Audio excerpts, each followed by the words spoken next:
Aset yang paling berharga itu bukan uang, bukan properti, bukan sesuatu yang didapatkan.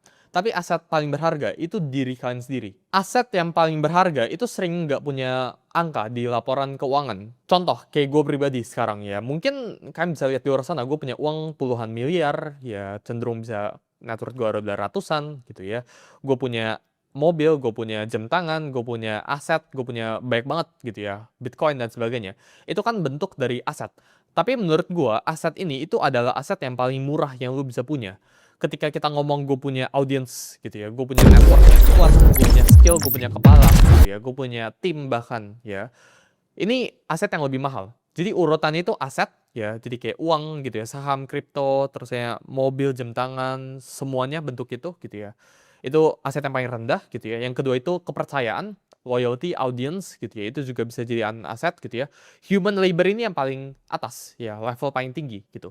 Karena ketika lu punya resource allocation, human labor ya, lu punya orang-orang terdekat lu yang bisa ngelakuin apapun itu.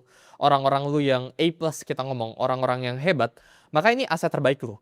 Jadi aset itu nggak melulu tentang uang. Itu yang gue pelajarin di umur ke-19. Aset itu bisa bentuk itu lain. Bisa bentuk dalam orang, bisa bentuk dalam ilmu. Ilmu kepala lu itu aset gitu ya.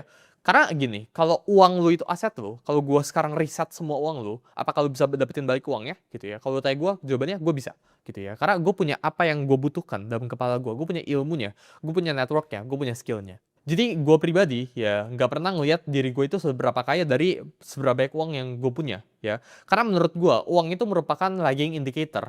Berapapun uang yang gue hasilkan detik ini, sekarang gitu ya, hari ini atau bulan ini gitu ya, itu tidak gara-gara gue bekerja hari ini. Itu gara-gara 3 tahun yang lalu ada Suli yang lagi kerja di kamarnya. Terus dia bekerja untuk membuild atau belajar skill baru yang gue sekarang itu bisa pakai. Gue sekarang bisa public speaking, gue sekarang bisa trading gitu ya. Itu bukan gara-gara hari ini gue bekerja, tapi gara-gara 1, 2 tahun, 3 tahun lalu gitu ya. Itu gue pelajarin sesuatu. Jadi uang itu adalah lagging indicator. Aset yang kalian punya itu skill. Ya, itu diri kalian, bukan uang.